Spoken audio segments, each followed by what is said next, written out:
Cześć Kondas. Dzień dobry. Witaj w moim programie. Jak się czujesz? Jest gorąco. Mamy w związku z tym dla Was dzisiaj gorący temat. Otóż chcieliśmy porozmawiać o sustainie. W sumie to jest tak wśród gitarzystów owiane dość mocno mitem, że gitary z długim sustainem są spoko, a te z krótkim nie są spoko i jak przychodzi ktoś oceniać gitarę, to pierwsze co to robi i mówi Ale jaki sustain! Jezus! I chcieliśmy właściwie porozmawiać o tym, co to w ogóle oznacza, że gitara ma jakiś tam sustain, jak go w ogóle zmierzyć, bo każdy chyba ma swoje sposoby i ostatecznie też chyba dlaczego to nie ma żadnego znaczenia. Z naszego punktu widzenia, jak my w ogóle odbieramy sustain, czy to jest rzecz, która nas interesuje w gitarach?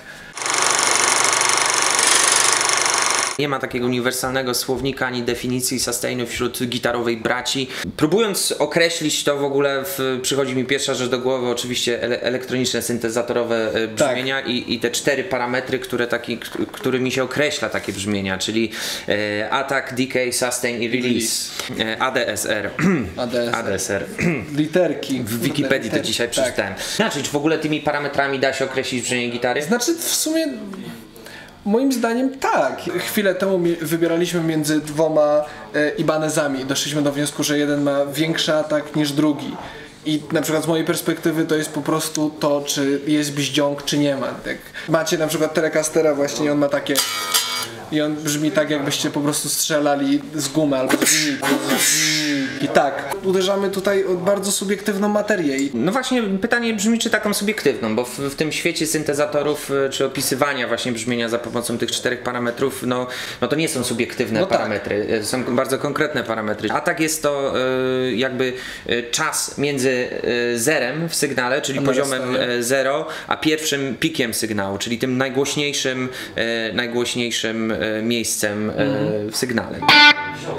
To był szybki atak. To był taki to jest to, co właśnie ja na przykład w gitarach opisuję tym bździągiem, bo to jest bardzo szybko, to jest bardzo jasne, takie bardzo in your face.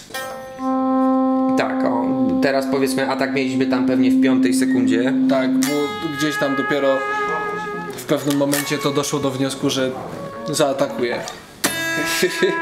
Żarciki. Atak zaatakuje. Pytanie, czy będzie różnica w ataku tego Ibaneza, a w ataku Les Paula? No to zróbmy najpierw ja.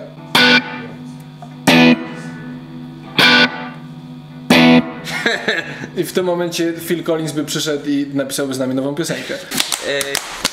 No i zobaczymy na tych naszych wykresach, bo wszystko to będziemy mierzyć naukowo, nie, że my sobie tutaj takie gadu. Profesjonalizm, najważniejsza rzecz. Wydaje mi się, że wyjdzie na tym pomiarze, że właściwie nie ma prawie żadnej różnicy. Niemniej jednak wszyscy wiemy, że Telecaster będzie miał ten atak bardzo agresywny i bardzo taki druciany i bardziej tak. Więc o co chodzi, nie? Już się wchodzimy na rejony, których nie do końca się da zmierzyć, a jednak wszyscy o nich wiedzą. Drugim z tych parametrów jest decay. Jest to z kolei czas pomiędzy pikiem sygnału, czyli atak dochodzimy od 0 do piku i teraz decay to jest różnica między pikiem sygnału, a momentem, kiedy stabilizuje się sustain. I sustain może trwać latami, ponieważ jeśli to jest tam jakiś mógł albo cokolwiek, co po prostu buczy w nieskończoność, no to wiadomo, że ma i tu zaczyna się ten sustain. Tak. Był atak, był decay, był sustain, będziemy poruszać za chwilę, i release. Release jest tym momentem wybrzmienia po puszczeniu klawisza w syntezatorze albo po stłumieniu struny w gitarze, czyli w momencie stłumienia struny w gitarze tak naprawdę brzmienie nam się urywa, chyba że mamy jakiś efekt na przykład typu reverb. Tak jest. No oczywiście na potrzeby naszego dzisiejszego wideo release'em się raczej będziemy mało interesować. Tak. Oczywiście skupimy się na sustainie, natomiast żeby w pełni zrozumieć jak będziemy ten sustain mierzyć, musimy też wiedzieć, co to jest atak i co to jest decay. O tej metodologii pomiaru słów kilka. Chcieliśmy sprawdzić, jak różni się nasze subiektywne postrzeganie tego, czym jest sustain, jak te gitary brzmią dla nas osobiście, a jak to wypada potem na pomiarze w komputerze. Mamy przygotowane w ogóle dla Was kilka instrumentów, które powybieraliśmy z całego sklepu. Fajny zestaw 68 instrumentów. Program będzie trwał 12 godzin. Znaczy, przepraszamy, jeżeli oglądacie to akurat w łazience. Ja gram na Orange'u #4, to jest sygnatura Jima Roota. A po drugiej stronie mamy nowego Lionera Lionheart. To jest L20 chyba. Małego Orange'a albo Laneya jest stosunkowo łatwo przesterować. Ma to jakby ogromny wpływ na to, co się dzieje z dźwiękiem i co się dzieje z sustainem.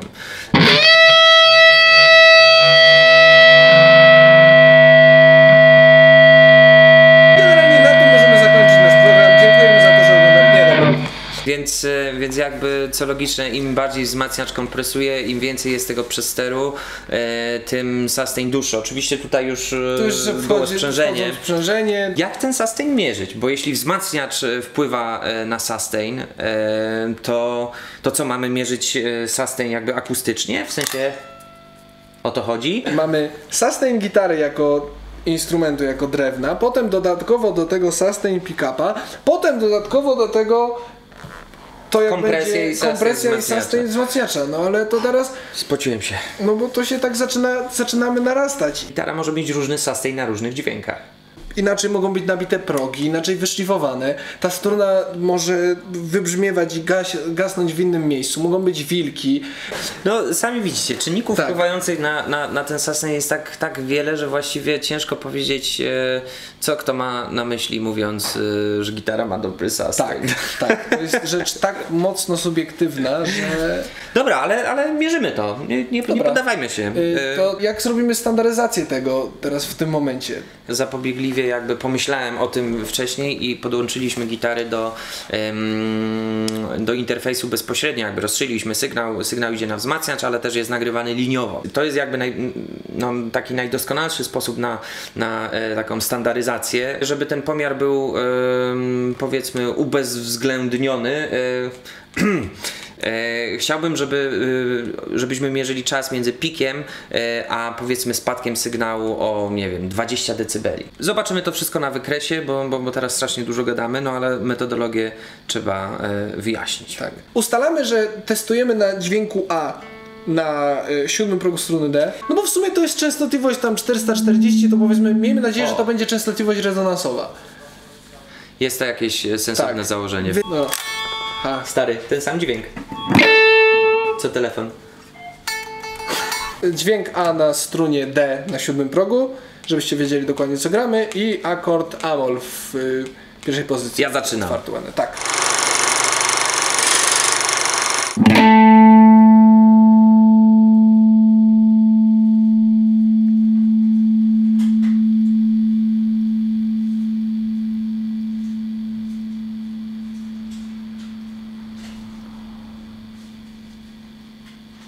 Okej. Ja pierdolę, jaki sustain. Akord Amol jeszcze dawaj od razu.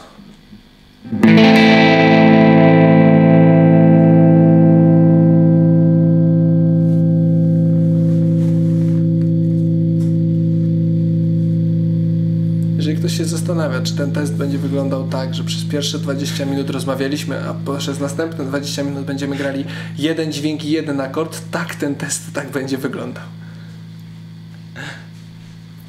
Przyspieszymy to, tak, przyspieszymy. Zdążyłem powiedzieć to zdanie i gitara nadal wybrzmiewa.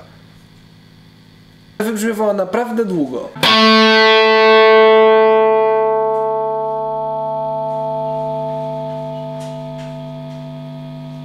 Jest zdecydowanie krócej. Jest tak mega mocno wyczuwalnie krócej akord Amol.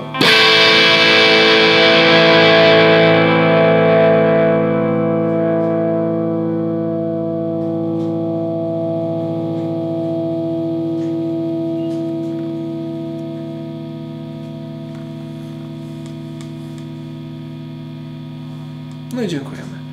było słychać, że Les Paul ma o wiele dłuższy ten sustain. W tym momencie przypuszczam, że bardzo duże znaczenie dlatego będzie miało to, jak mamy wklejony gryf w korpus. Tak mówią, ale ja jestem sceptykiem, w związku z tym, że jakby też nie ma sposobu na dokonanie pomiaru, albo nigdy nie widziałem takiego pomiaru, który by dokładnie ustalił jakby metodologię pomiaru, potem by zagrał na gryfie wkręconym, a potem ten gryf wkleił. To nawet nie o to chodzi, że się przyklei gryf, który jest wkręcany, to się zupełnie inaczej robi. To jest inna budowa, więc jakby to jest rozważanie czysto teoretyczne, no ale faktycznie utarło się, że Les Paule mają długi sustain, no bo gryf mamy wklejany. Czy to znaczy, że to jest lepsza gitara?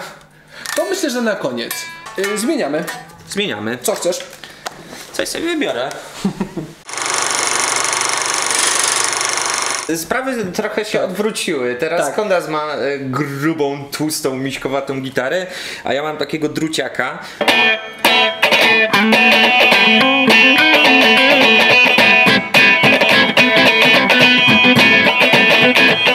Tutaj mamy Fendera Jaguara, jeżeli dobrze pamiętam, to jest Ameryka chyba. Ameryka, tu ma nawet flagę, nawet patrzcie. Ma flagę. Ja mam Ibaneza sygnaturę Pata Meteniego. Pełne pudło, bo to nie jest półpudełko bez jakiegoś bloku rezonansowego, tylko to jest całe rzeźbione pudło. No dobra, ale zobaczmy te sustainy, bo... To co, teraz ja pierwszy. Śmiać mi się chce, proszę bardzo. Dobra, czyli mamy znowu dźwięk A.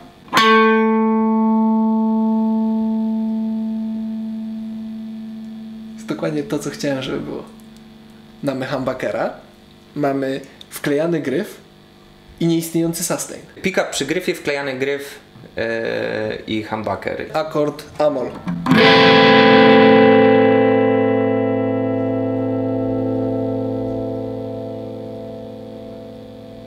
No też jakbyśmy teraz porównali to do Les Paula, to jest... Les Paul jest aktualnie numer 1 moim zdaniem.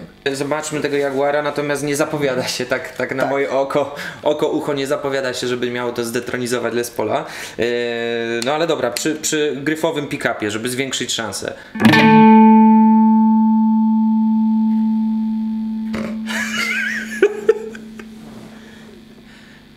Ale zauważyłeś, że ten decay był taki dosyć długi, a potem dopiero ten sustain taki... Znaczy on w ogóle, no tak, właśnie tak, bo jakby nie odczułem tego wrażenia, że on jest taki drutowaty, coś, że jest i nie ma nic, tylko że jest gładko długo i ten sustain, ten dalsza część jest taki krótki, ale dla mnie to jest przyjemne, bo spodziewałem się, że będzie nieprzyjemne. Najbardziej. No dobra, sprawdźmy Amol.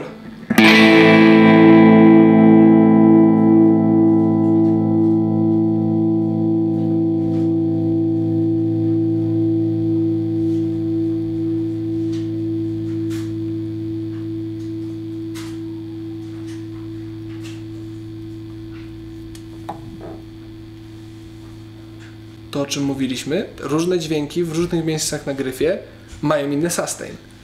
Kurde, no ale czekaj, a to tak samo jakby zagrać, wiesz... Możemy obydwoje uderzyć po prostu pustą strunę A. Nie wiem, co usłyszymy. Dobrze, zobaczymy dokładnie.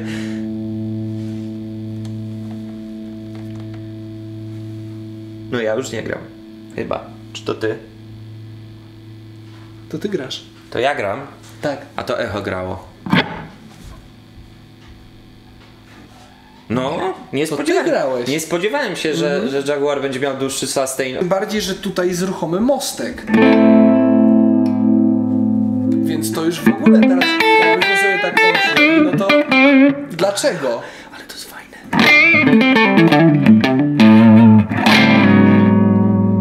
Fajna jest ta gitara.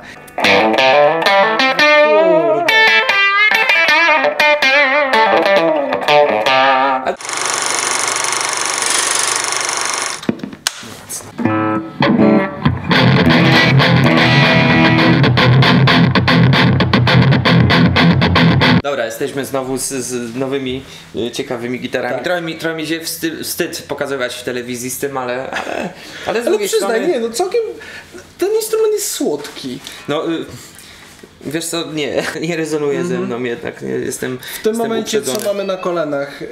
Tutaj mamy Spirita Steinbergera, a generalnie to jest firma, która jako pierwsza zaczęła robić headlessy, jeżeli dobrze pamiętam.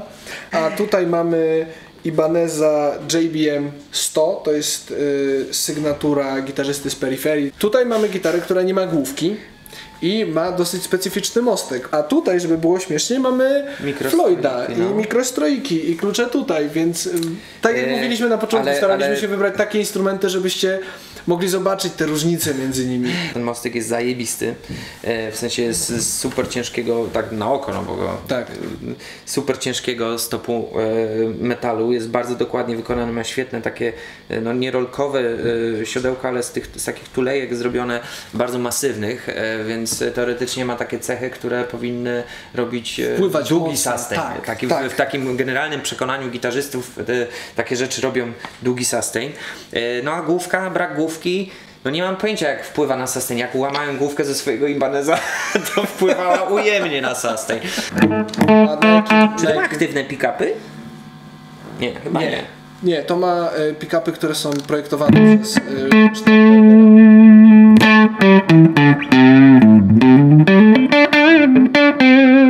No i jedziemy. Mogę dotykać ręką korpusu, bo to może... Słyszy to? Czy tylko ja w swojej głowie to słyszę?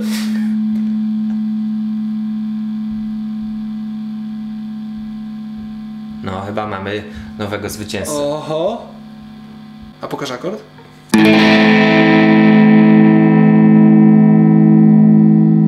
Ale super czuć na gryfie, jak wibruje. No wiesz, mniejsza masa korpusu bardziej może rezonować. Kosmicznie długo. Ja wiem, ten akord. Wydaje mi się, że szybciej spadł sygnał niż w Mustangu. To jest w Jaguarze. Wydaje mi się, że szybciej spadł sygnał niż w Jaguarze do takiego niskiego, stabilnego, ale niskiego. Nie, bo on się teraz ciągnie jeszcze jak... Coś tam no jeszcze coś tam buczy, tak, nie? Tak. Jeszcze. No. Z czystej ciekawości, bo to już będzie ponad, w sensie poniżej naszego pomiaru, ale... No jeszcze cały czas było coś chyba było. Tu sprawdzaliśmy na gryfowym pick-upie, tu też zresztą sprawdzimy na gryfowym pick-upie, no to jedziemy.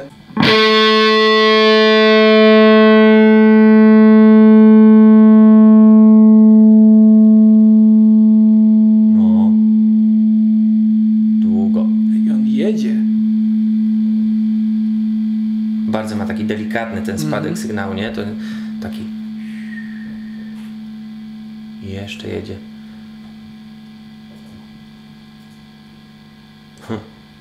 Bardzo podobny do Les Paula.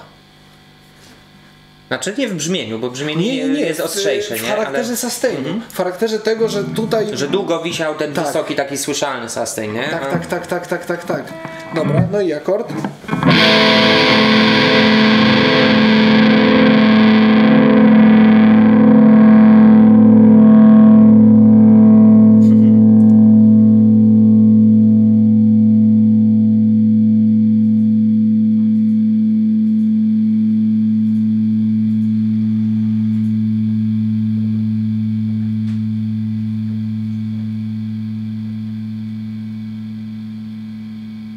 No, to mamy zwycięzcę póki co. W tym momencie wydaje nam się, że najdłuższy sustain ma gitara, która technicznie według wszystkich internetowych mitów powinna go mieć najmniej.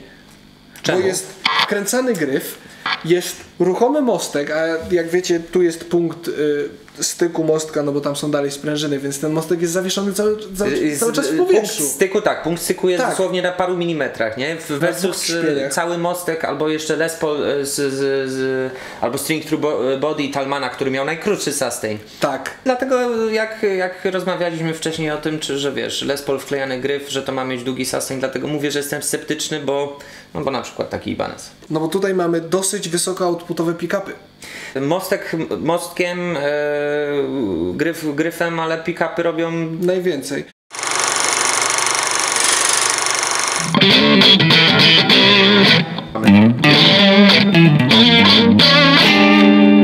mamy dwa straty, co istotne, są to różne straty, ponieważ tutaj mamy meksykańskiego, ale jakiegoś tam Super Deluxe Players, który jest, no właśnie, Deluxe, ma blokowane, nie ma blokowanych kluczy, ale złote. Ma złote, więc powinien brzmieć lepiej i kapy typu noiseless, czyli nie powinny brumieć. Faktycznie nie brumią.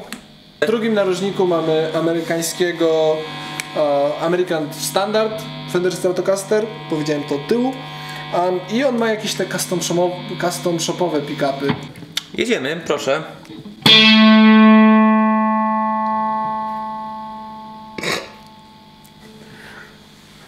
Stratocastery znane z długiego sustainu. Tak jest.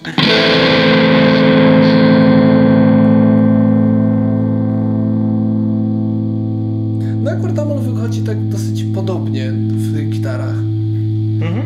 Jakby ta pusta struna. Znaczy wiesz, to jest też dłuższa, znaczy wiesz, masz więcej pustych strun, tak. dłuższa czynna jakby długość struny. Tak, no to więc ona z większą amplitudą drga, nie?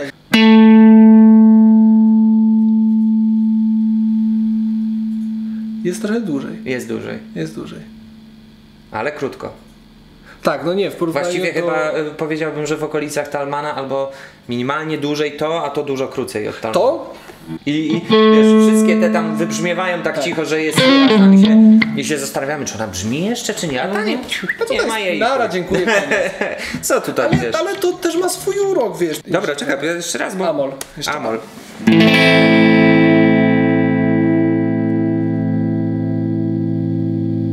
No ten Amol gośnie szybciej, tak mi się wydaje. Ale teraz znowu. No tak, no zaczyna struna tak. Znowu. Ale ten Amol jest zdecydowanie krótszy. Tak. No, chociaż z drugiej strony jeszcze gra.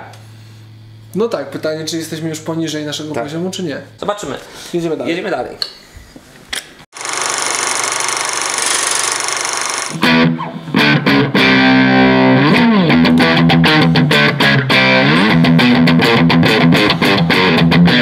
Cicho, bo nie mogę nastroić. No to teraz wróciliśmy do Was z kolejnymi śmiesznymi gitarami. W tym narożniku mamy Fendera Mustanga. Śmieszną gitarę od Fendera, śmieszną a gitarkę nawet. Śmieszną gitarę od Duesenberga, która się nazywa Rocket 2 i nie umiem na niej grać. Twój gryf trochę mnie jakby tak... Wziąłem tą gitarę do ręki i w pewnym momencie jest problem. No tak stać się tak cicho, od razu tak na czubek tej No gitary. nie, no bo ja wziąłem wiesz, takie prawie ukulele, a ty wziąłeś coś z takim wyraźnie zaznaczonym gryfem. Szybko. Faktycznie, Duesenberg, bardzo dobre instrumenty, bardzo drogie i tak na logikę powiedziałbym, że będą miały, szczególnie ten instrument będzie miał cholernie długi sustain, zresztą fałki generalnie raczej z tym się kojarzą. Z kolei Mustang no to jest taka faktycznie gitarka, pół gitara, pół ukulele dla małych chłopców albo dla dziewczyn. No i tak, krótka menzura to raz, P90 czy jakaś taka wariacja. Coś ala P90. Coś ala. Więc też niższy output niż humbuckery. Tak. No i przede wszystkim Fender, czyli jakby no nie ta marka, która jest typowo jakby utożsamiana, tak, że wręcz przeciwnie, Fender raczej druciany sam. Otóż nie.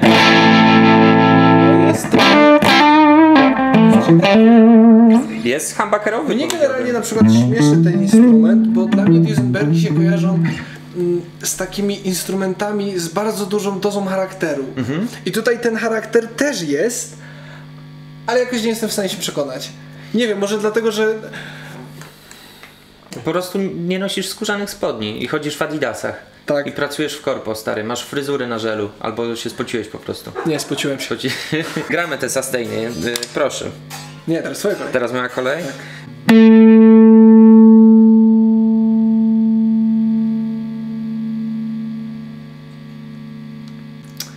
Bez szału. No raczej po tej krótkiej stronie powiedziałbym. Po tej, o dziwo, ale nie najkrócej.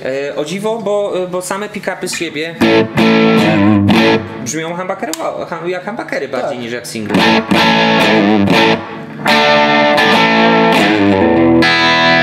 Mają kawał tego fajnego gruzu. Więc soundowo po stronie humbuckerów, a sustainowo po stronie singli. Teraz ty, tak? Struna.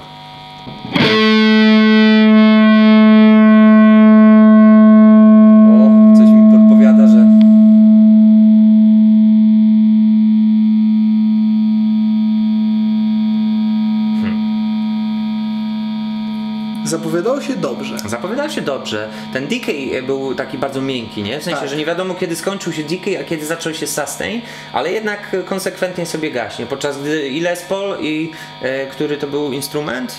I Jake Bowen. Tak, się im to ciągło. Tak, i to było takie przyjemne. Tutaj to jest takie strasznie rozczarowujące. Dobrze się zaczyna, a potem końcówka jest byle jaka. To nie tak jak powinno to wyglądać u prawdziwego mężczyzny. Tak. Spróbujmy te akordy. Nie może to tak główka go tak inspiruje.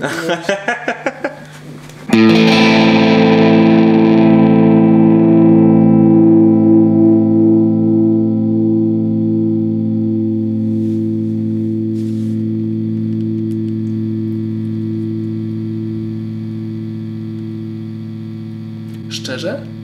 Nieważne jak długi sustain ma ta gitara, podoba mi się jak ona brzmi.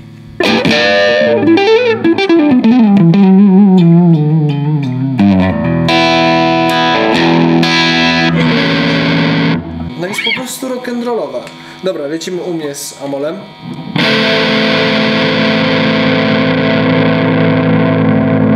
Soundowo też jakoś tak. Soundowo ten Mustang tak bardzo robi, że szok. Ale tutaj... Jest taki gruzik ładny faktycznie na nim, no. A to jest taka buła, w ogóle nic Tak. tu się soundowo nie dzieje, nie? Tak. Inna sprawa, że fałki też mi się z tym raczej kojarzą, z taką bułą, no.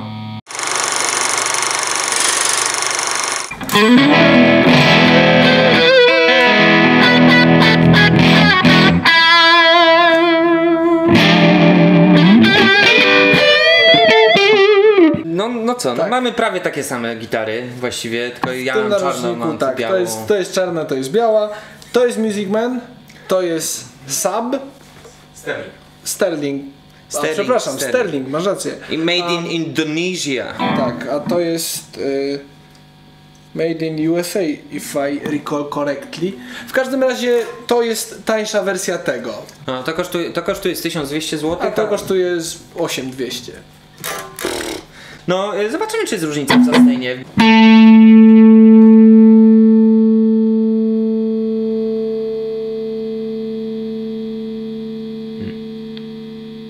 Zapowiadało się, że ucieknie w moment. A właśnie wydawało mi się w pewnym momencie, że będzie bardzo długo, potem, że bardzo szybko zgaśnie. Tam było takie i już się prawie miało zapadać, a wyszło i Okej? tak normalnie.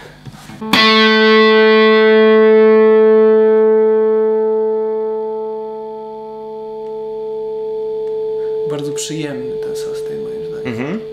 Zresztą w ogóle Music Many są takie porządne dla mnie. Zawsze to był taki ideał dobrej, profesjonalnej gitary.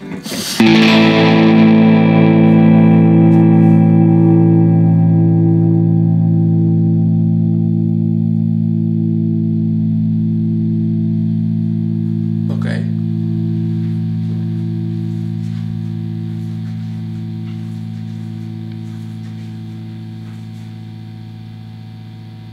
Bardzo długo. Bardzo długo. Tak. I jeszcze grało tak Jeszcze naprawdę. grało, tak. Jeszcze Jedziemy grało. tutaj.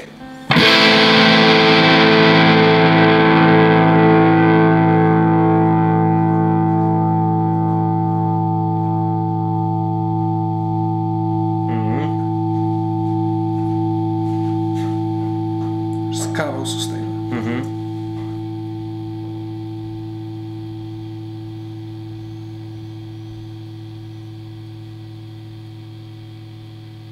Ale nudy. No.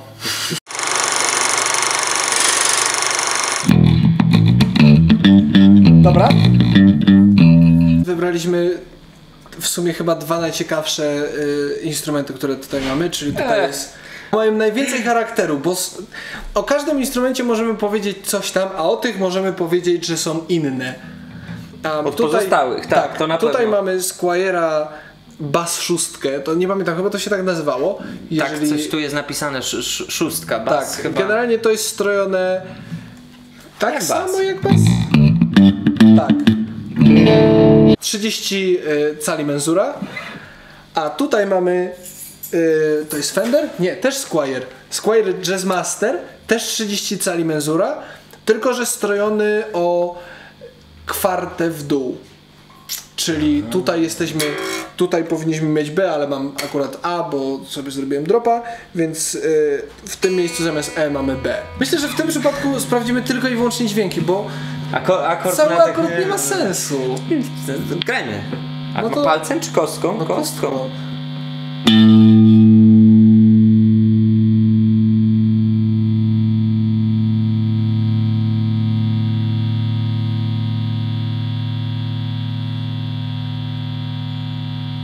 Bardzo spokojnie, bardzo dużo. No, mięciutki.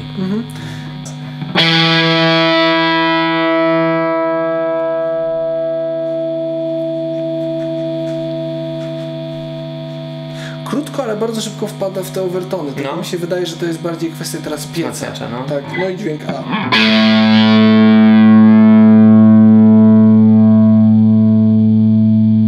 No, a dużo dłużej. To jest to, o czym mówiliśmy na samym początku. A też wydaje mi się pozycja na gryfie, więc i struna też, no bo grasz na grubszej strunie teraz, nie? Tak, zdecydowanie. Przy czym, no to coś sobie tam wybrzmiewa, ale moim zdaniem ta gitara jest absolutnie genialna. Ma takie duże pokłady charakteru w sobie, wiesz.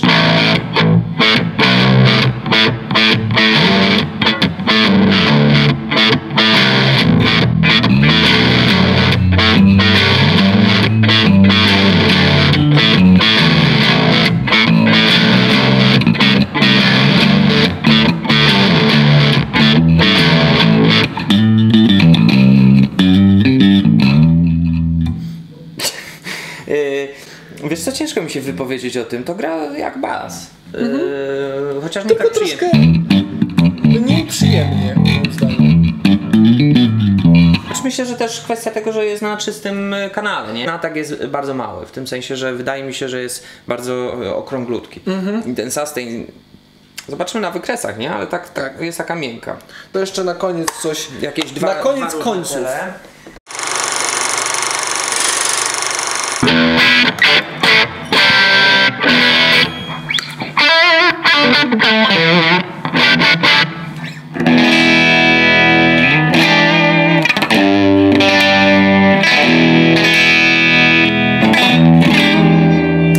Jak ciepło.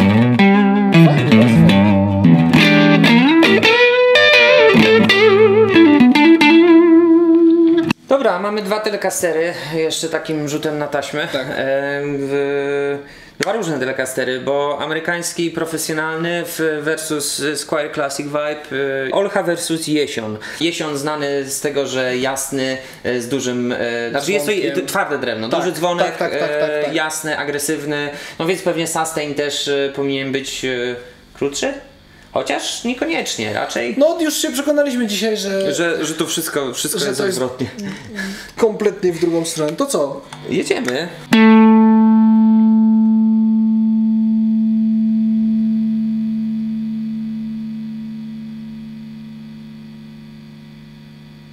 Bez szału, ale coś się tam Taki działo. zrównoważony Tak. jest. Generalnie cichszy jest dużo mniejszym outputem, ale Ale był jednocześnie... zrównoważony, był dość przyjemny po Tak, prostu. tak.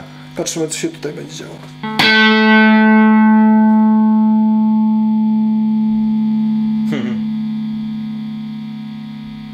Gitara Mima. zdecydowanie droższa i tego systemu nie ma.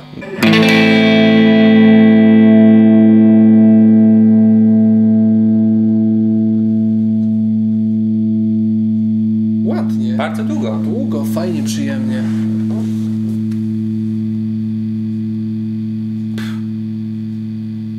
No i leci i leci. Leci. Ciągnie się bez celu w nieskończoność. Jak spaghetti. I tu.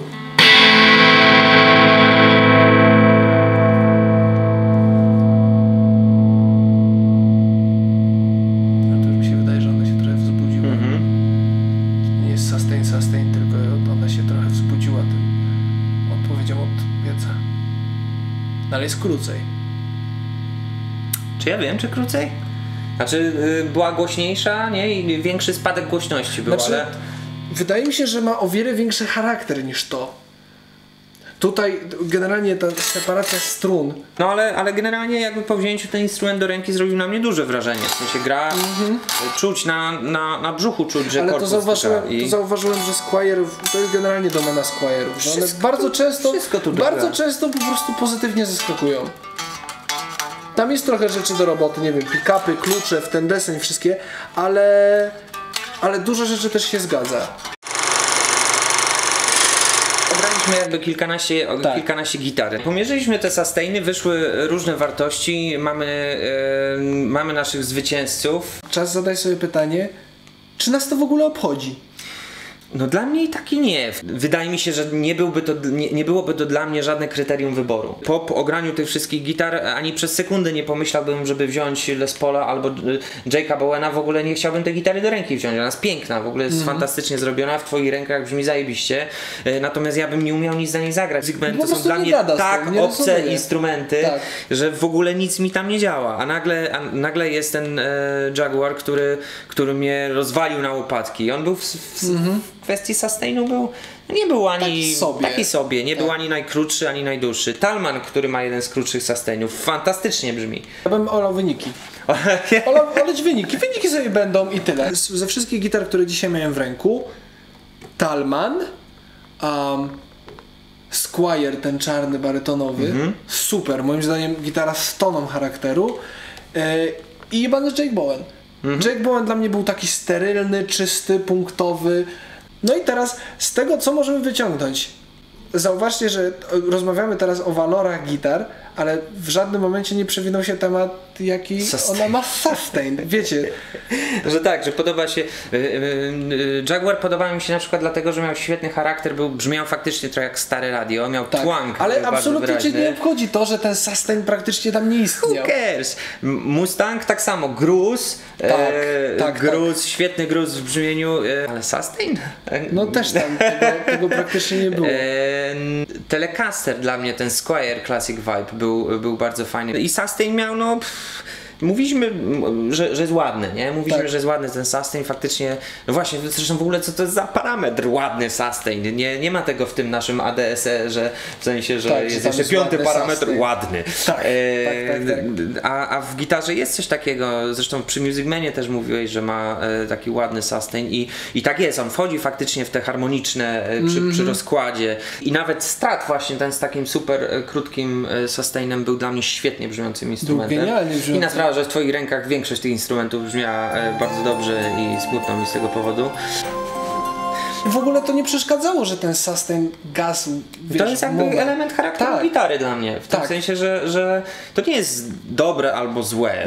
Jeżeli bym kupował teraz Strata, wolałbym kupić tego najbardziej drucianego i punktowego niż tego, który będzie mi wybrzmiewał 400 lat. No to nie do tego służy. No. Dokładnie. Do tego służy jakby inna gitara i jakby elementem odpowiedzialnym jakby za to brzmienie i za kształtowanie charakteru gitary jest również sustain, ale tak jak mówię, nie jest on w kategorii dobra gitara albo zła gitara, tylko jest jedną z cech gitary. Tak? No i jeszcze wydaje mi się, że udało nam się przez cały okres tego filmiku pokazać, że gitara to nie wszystko, że jednak to, co stoi za nami i to, co dzięki czemu nam furkocze nogawaj, też ma bardzo duży wpływ na to. I też ma wpływ na to, kto siedzi za tą gitarą i co tam robi. Badaliśmy te sustainy jakby na jednym uderzeniu i na jednym dźwięku, a wystarczy dodać lekkie vibrato do tego i już... Myślę, że udało nam się obalić taki mit sustainu jako takiego parametru określającego wartość gitary. Może z drugiej strony niech każdy wierzy w co chce, nie? To jest w tym wszystkim moim zdaniem, to jest takie zdanie na koniec, to jest w tym wszystkim najpiękniejsze, że całość muzyki, instrumentów, efektów, wzmacniaczy, kabli i tak dalej pojmujemy bardzo subiektywnie. Na koniec dnia, wiesz, liczy się to, jak my się czujemy za instrumentem, jak my się czujemy ze własnym sprzętem, więc może to nie czas poszukiwać gitary, która będzie miała najdłuższy sustain, tylko gitary, przy której się będziemy dobrze czuć. No bo jakby to jest trochę tak, jakby poszukiwać partnera, który ma najdłuższy sustain. Tak. Ze studia w Warszawie mówiliśmy my. Kondas i Michał Wójcik. Strzała. Thank